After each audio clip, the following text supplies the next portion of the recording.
16टा डिपार्टमेन्टखौ हराखै होनदों बेखौबो बिफिननाय जों नुनो मोनदों। बेबादिनो मोनसेनि उनाव मोनसे आग्रह जानानै जेरैखि जाया बिटिसिखौ जोङो गाबथानांगोन। खुलुमबाय। दिनै समग्र भारतबर्षआवनो एमपि बिसायख'थिनि बारा बारदों। बे बुब्लियाव जोङो बिटिसिखौ जोङो बर' हारिया सुप्रिम सेक्रिफाइस खालामनायजों बा बर' हारिनि दावहारु जोहोलावजो बिथांमोनजों लोगोसे जोंनि बर' हारिनि बिमा बिफा गेदेर गोलाव माखासे इन्टेलेक्चुयेलफोरनि नाजानायजों उदां आलादा बड'लेण्डखौ सोरजिनो थाखाय गोदो गोदायनिफ्रायनो बर' हारिनि जोहोलावजोफ्रा नांसोमबोदों। दा बे बुब्लियाव बर' हारिया जिथुके गुबुनजों नादबजानाय गादबजानाय नासयजानायनिफ्राय बारग'नो थाखायनो थांनाय गोबाव बोसोर समनिफ्रायनो बड'फा उपेन्द्रनाथ ब्रह्मनि नाजानायजों बड'लेण्ड सोमावसारनाया जाबोदोंमोन आरो दिनै फैयै फैयै खनथामसिम जोंहा आसाम सरकार, भारत सरकार आरो बर' हारिनि माखासे दावहारु जोहोलाव बिथांमोननि गेजेराव दिनै खनथामसिम सुक्ति जालांबाय। दिनै बे बुब्लियाव जिथु बर' हारिनि माखासे नांसोमग्रा जोहोलावजोफोरजों लोगोसे बिथांमोननि बिमा बिफानि सुप्रिम सेक्रिफाइसआव मोननाय बिटिसिनि माखासे क्षमताया गोमालांफिननो लानायाव दिनै जोङो बिपिएफ दोलोनि गेजेरजोंनो नैबे बिटिसिनि माखासे मोनखानाय पावार एन्ड फांसनखौ जों लाबोफिननांगौब्ला दिनैनि बुब्लियाव जोङो माबायदि पलिटिकेल पार्टिखौ जों सापर्ट खालामनांगोन। बैनि थाखायनो जों दिनै बिथां सिनेन बसुमतारी हठात बिथांखौ जों बांसिनै बर' सिनेमा जगताव दावखुमै होननानै बिथांखौ मोनथियो आरो दावखुमै मुंजोंनो बिथाङा गावनि सिनाखिखौ बिथाङा बर' रायजो राजाफोरनि गोरबो बिखायाव बिथाङा आवग्रिनो हादों बा बिथाङा बयजोंबो अनसायजादों। दा बिथांनिफ्राय जों मोनथिगोन सार नोंथाङा दिनैनि समाव बिपिएफ दोलोखौ थोंजोङै सापर्ट खालामदों। नोंथांखौ ओरैनो जोङो सिनेमायाव जोङो गोबाङै जोङो नुनो मोनदों आरो नोंथाङा बर' सिनेमा जगतनि सासे मुंदांखा आरो लोगोसेनो नोंथाङा दिनै सासे रिटायार्ड पार्सन। बे बुब्लियाव मा बुंगोरनो गिबियावनो मुगानि थान्दै बिथांनिसिम खुलुमनाय थाबाय आरो गासै नायगिरि रायजो राजा आरो बयनिसिमबो गोजोननाय जासिबाय दल जात्रानि मुङाव। आरो समग्र भारतबर्ष एबा मुलुगाव दिनैहाय इस्लाम धर्मावलम्बीफ्राबो दिनै रजायाव दङ।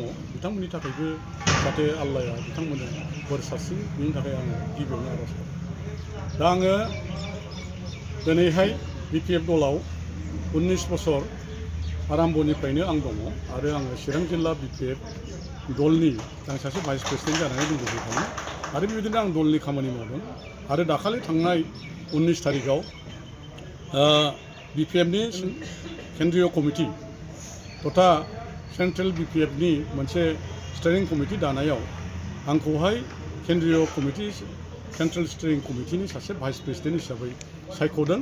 बेनिखायनो आं दिनैहाय बे हाबाफारिखौ लानानै आङो गुबुन गुबुन जायगायाव बे स्टेरिं कमिटि दानायनि हाबाफारियाव आङो दावबायबोदों आरो बाहागो लादों।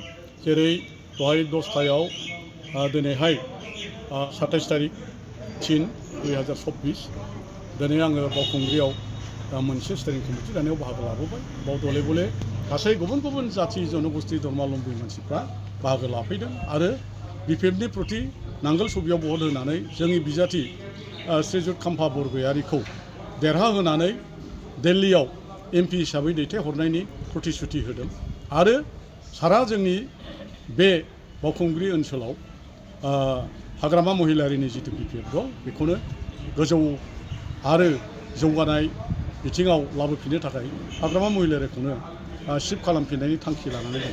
बयबो गामि गामि न'खर न'खर नांगोल आरो बिपिएफनि खोथाखौ सावरायदों आरो बिदिनो नै दा 1:30टायाव दतमानि ब्लक एबा समस्तिनि बिटिसि समस्तिनि मावखुलियाव मोनसे स्टेरिं कमिटि दानाय जादों।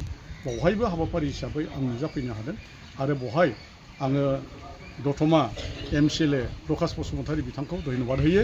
खारन बिथांनि दतमानि जि हालामनि रायजो राजाफोर गुबुन गुबुन रावारि धोरोमारि बिथांमोनखौ लानानै दिनै ज' थुबुरै मोनसे स्टेरिं कमिटि दानायाव बिराद गोहोम गोग्लैदों आरो गुबुन गुबुन सम्प्रदायनि मानसिफ्राबो दिनै नांगोल एबा बिपिएफनि प्रति आग्रह जानानै जेरैखि जाया बिटिसिखौ जोङो गाबथानांगोन, बिटिसिनि क्षमताखौ लाबोफिननांगोन, बिटिसिनि जेरै पावार दङ जों बेखौनो लाखिबाय थानांगोन आरो जोङो बिपिएफ दलनि हाग्रामा महिलारिनि दैदेननाय बिपिएफ दलखौनो मदद होनानै दानि बिपिएफ दलनि प्रार्थी एकदम क'क्राझार लकसभानि प्रार्थी श्रीजुत खाम्फा बरगयारिखौनो देरहाहोनो होननानै प्रतिश्रुति लादों आं जोबोद मोजां मोनदों आरो बिथांमोननिसिम आंनि बरायनाय आरो खुलुमनायखौ आं जासिबाय।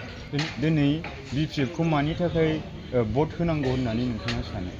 दिनै जिहेतु केन्द्रीय एबा रायजो सरकार आरो इउपिपिएल बिसोरो जथाय मोनसे सरकारब्लाबो बिथांमोना दिनै रायजो राजानि गांनाय उखैनाय आरो बिटिसिनि समस्त पावारखौ इनटेक लाखिनो हायैनि थाखाय जोंनि बिटिसिनि मानसिफ्रा इउपिपिएलखौ दिनै बजबनानै लायाखै आरो अनसायनो सानाखै आरो खालि प्रतिश्रुति होयो। प्रतिश्रुति होनानै मोनसेबो खामानि मावनो हायैनि थाखाय आरो 15टा बोसोर बिपिएफनि मावनायखौनो बिथांमोना मावसेयावबो नसाद खालामनायनि थाखाय रायजो राजाया खुद्रिखांदों आरो मावसेयावबो मावाखै होननायखाय बिथांमोना गावसोरनो दानि इउपिपिएल सरकार होननाय थानाय समाव बोसोरथाम थांनानैबो जोबनाय बोसोर फैनोसैब्लाबो जेबो मोनसेबो आसनि रुपायन खालामनो हायाखै। प्रतिश्रुति होनायखौबो खालामनो हायाखै। 75,000 होनो हायाखै। दाउ मिशन फेल जादों, अमा मिशन फेल जादों, बायदि बायदि मिशन फेल जादों। शिक्षाथिं फारसे फेल जादों। 10टा कलेजखौ रिकगनाइज खालामबाय होनदों, बेबो दिनै खालामाखै नुदों। 16टा डिपार्टमेन्टखौ हराखै होनदों, बेखौबो बिफिननाय जों नुनो मोनदों। बेबादिनो मोनसेनि उनाव मोनसे दिनै बे फेलें जानायखौ नुनानै फैमाल जानायखौ नुनानै दिनै समस्त बिटिसिनि रायजो राजाया सिगांनि बिपिएफ दलखौनो अनसायनानै न'खर न'खर नांगोल आरो बिपिएफ आरो हाग्रामा आरो खाम्फा बरगयारि बे स्ल'गानजों दिनै एखेबारे जेरैबो सारिय'फाले सानजा सोनाब सा खोला दिनै देरहानाय लामायाव फैगासिनो दं आरो बेबादिनो जों बिपिएफ सरकारखौ मोनफिनगोन होननानै आसा खालामो। जोंनि जिथु बर' हारिनि थांखि बियो मोनसे जोंनि हारिनि थांखिखा। बियो जेब्लायबो दोरोदनानै थाङा, बियो जेब्लायबो थाबाय थागोन। नाथाय दानि जि आथिखाल बेवहाय जोङो आलादा रायजो बिनाय बिया जोंनि राजनितिकनि मोनसे थांखि आरो मोनसे डेम'क्रेटिक लामाजों जोङो माब्लाबा मोनहैगोन जों बेखौ नागारनोबो नागाराखै, नागारनायबो नङा आरो बे हारिनि थैयावनो दंखायो जेथिया। नाथाय दिनै बयबो साफ्रोमबो बिटिसि बासियाव थानाय जेसेबां हारि माहारि रावारि धर्मालम्बी दङ दिनै जोङो लासै लासै जोङो बिटिसिखौनो मोनसे उन्नत ओनसोल हिसाबै सान्थि हिसाबै प्रतिष्ठा खालामनो थाखाय आगबारिबोगासिनो दङ।